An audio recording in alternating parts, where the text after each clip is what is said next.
Hi, my name is Nigel Mould, and I'm going to tell you about StackCare in 60 seconds. To install, just download the StackCare app and create an account. This is the StackCare gateway. You'll just use the app to read the barcode on the back and connect it to your Wi-Fi. Following the instructions in the app, you'll connect the discrete StackCare sensors, not much bigger than my thumb, no cameras, no microphones, and nothing to wear.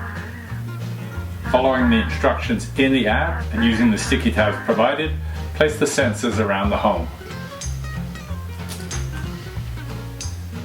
And there are short videos in the app to help you with the placement of the sensors.